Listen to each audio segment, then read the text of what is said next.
আমি এই মুহূর্তে চলে এসেছি, বাড়ি থেকে রওনা দিয়েছিলাম মাঠের উদ্দেশ্যে। আমি অলরেডি মাঠে পৌঁছে গেছি, আমাদের সেই ঘাসের জমিতে। তো ঘাসের জমিতে অল্প কিছু সংখ্যক দেখানোর চেষ্টা করছি। এই তো অল্প কিছু সংখ্যক সার, আর এদিকে ঘাস কেটে রাখলাম আগে, মূলত সার দিব।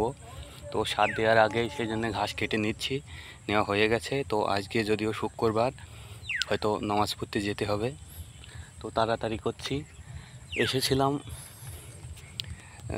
11টার সময় বার হয়েছিলাম, আস্তে আস্তে দোকানে সার কিনতে আস্তে আস্তে লেট হয়ে গেল। তো সার কটা ছিটিয়ে দিয়ে চলে যেতে হবে। তো ঘাস এখন খুবই ভালো দেখাচ্ছে, আগে ঘাস হওয়ার সম্ভাবনাই ছিল না। তো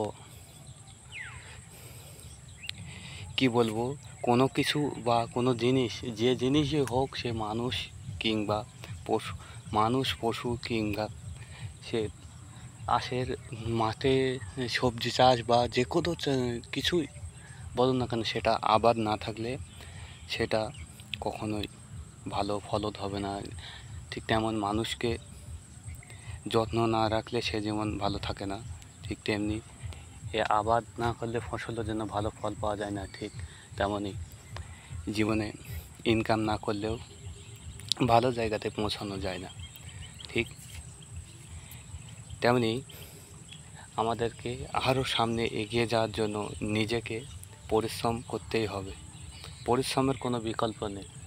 সৃষ্টিকর্তা যদিও আমাদের হাত পা সব কিছুই দিয়েছেন, তবুও কেন আমরা অলসতাকে এই হৃদয়ে স্থান দেব?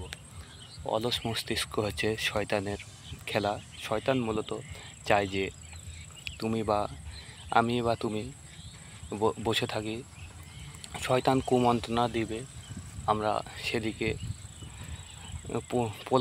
প্রলোচনায় না পড়ে শয়তানের, আমরা মূলত কর্মের দিকে ছুটে আসি। আল্লাহ তাআলা আমাদের সকলকে তিনার সৌন্দর্যের পথে চলার তৌফিক দান করুক। তো ভিডিওটি এ পর্যন্তই। যদিও আমার হাতে আর সময় নেই, তো আমার চ্যানেলটি অবশ্যই সাবস্ক্রাইব করে দেবেন। ছায়া স্টোরি ইউটিউব চ্যানেল এবং ফেসবুক পেজ, ইনস্টাগ্রাম পেজ এবং অন্যান্য সাইডেও চ্যানেল রয়েছে।